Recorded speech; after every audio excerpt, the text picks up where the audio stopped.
Okay, so this video is going to go through the activity on functional group identification.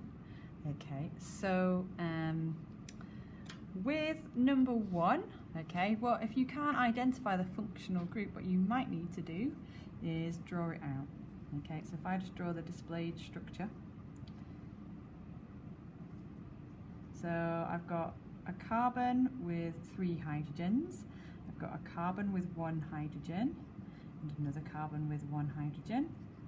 Okay, a CH2 and finally a CH3. Okay, so what I can see here is a region where we don't have enough bonds for each of those carbons, which tells us there must be a double bond here. Okay, so the functional group is the double bond, or we might say that so it's an alkene, and it has 1, 2, 3, 4, 5 carbons. Okay. Another thing that you might want to do is number the carbons for when it comes for practicing the activity where you name them. Okay, so what we have here is the double bond. Okay, and I can highlight that on there.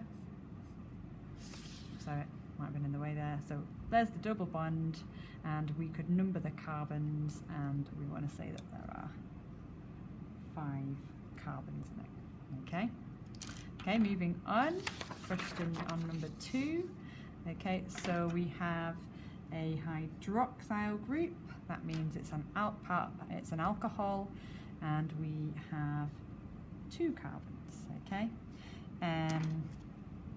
Then if we move on to number 3, okay, if you're looking closely, we have a chlorine, so that means that it's an halogen alkane.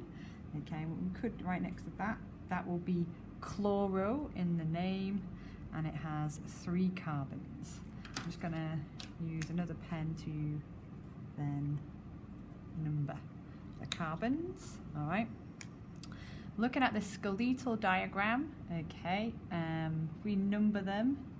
So just number the start and the end of each line. So that tells us how many carbons is in there.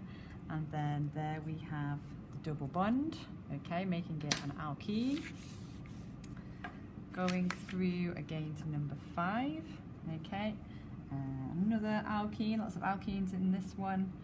Okay, there are 2 carbons, don't really need to number them, okay, because we won't need to use a numbering system in the name. Again, number 6, we might want to draw that out, so CH3, we have a CH and in brackets OH, which means there's a hydroxyl attached to that carbon, okay. So there are 4 carbons in this, and the hydroxyl is attached to the second one. Okay, so that's giving us a help with the name. If you do feel quite confident in the naming, you could just combine the 2 activities into one. Okay, we have the displayed structure for number 7. Okay, we can see this triple bond here, making that an alkyne, okay, and we will need the numbering system there. This time we would start there, okay. Oh, actually no, we don't need the numbers for this one, actually, because if we put that triple bond, we can only put the triple bond there, and that will be the same molecule. Sorry about that. Number 8, okay, number 8 is a tricky one because of the skeletal structure. Okay, so if the line doesn't end in a carbon, then you add what is at the end. Okay, so let me draw out. So this OH is connected to a carbon, which is connected to another carbon, that will be here, and another carbon. Okay, and then we draw our H's on.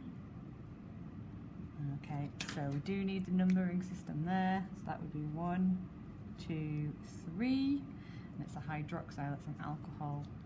Okay, so again, you can move ahead with the naming system.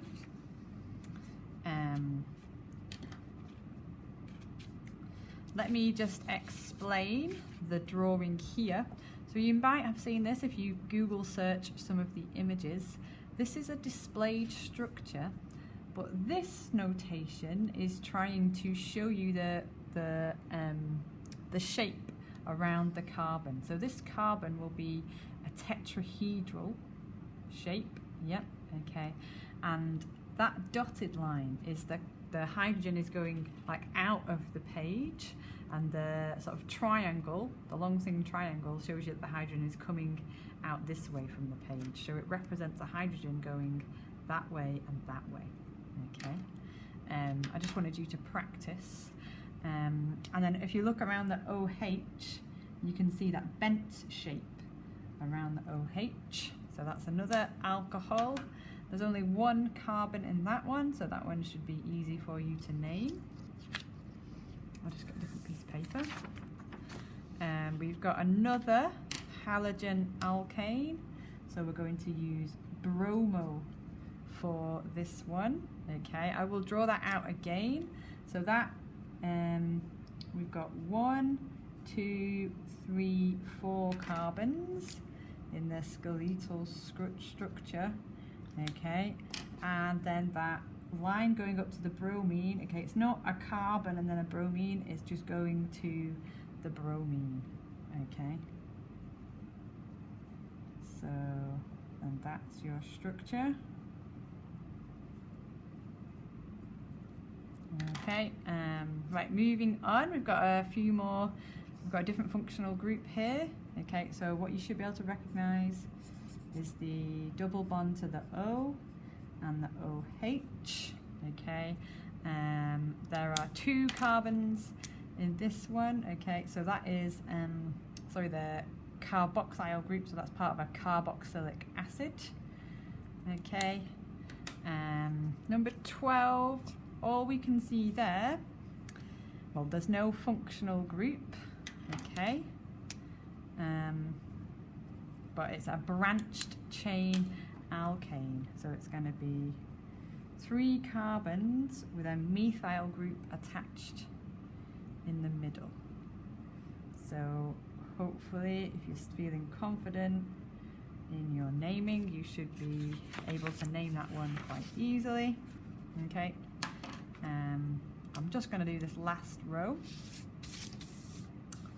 So here we've got another alkyne.